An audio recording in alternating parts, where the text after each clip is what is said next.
from the soul's perspective, a human life, the purpose of a human life is all about embracing every single part of that. And is it learning from it? It's really expanding into different states of being. The reason we may not want to say learn a lesson is that people can unconsciously start to feel like the universe is teaching you a lesson, your soul's teaching you a lesson, which then puts the soul, the universe, whatever, into it's a God figure, it's a parent figure that's going, well, you haven't learned your lesson yet.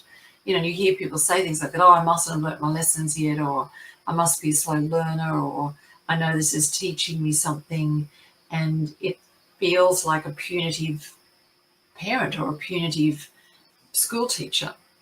And the soul and source is never that, doesn't know what that means, isn't about that at all. The soul is only ever showing the contrast between the thought systems you've been taught and ingrained in and actually what love itself is offering. And that's why interpretations are very dangerous things, because it's really the mind wanting to put something into a box, which is why that idea that everything happens for a reason is a very limiting idea. And I know it can help people it can help people move out of resentment if they can find a reason that they agree with, right? So they find a reason that they agree with, they go, oh, everything happens for a reason, so it's okay that happened because now I can see that I needed to learn this. So, okay, I can agree with that. What if it was something that you really can't agree with, really unjust, it's really not okay?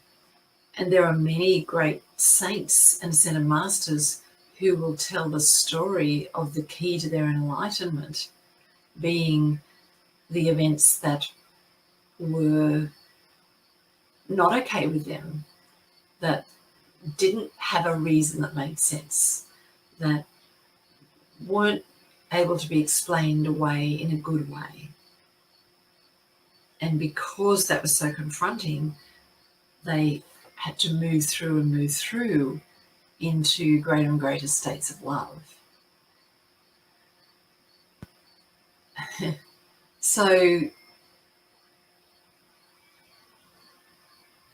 those are big ideas, and they're beyond the mind's reasoning because they're not meant to be reasonable. They're not meant to be unreasonable. They're not meant to have anything to do with reason, right?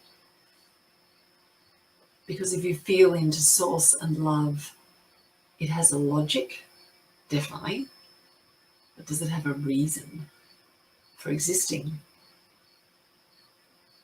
Challenging.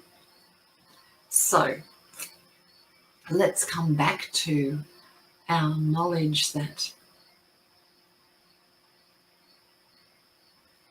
the soul, the divine part of us, taps into us through the heart. And when I say us, I mean our human experience, our human self. And last time we were together, I shared about being able to take the perspective of the soul self, looking at the human self, saying, how can I help you? How can I support you? How can I bring you what you need?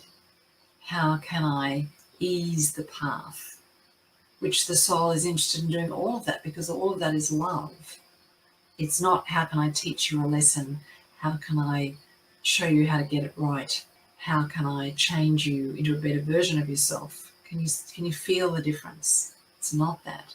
How can I get you to work harder at this? It's not that. It's how can I encourage and support you to focus your attention here so that we together can allow, create, embody, invite new, more, greater energies, greater versions, greater possibilities in every moment. Can you feel the very different energetic flow, always coming from the heart? The problem with reason is that it doesn't come from the heart. It's looking to reach a conclusion.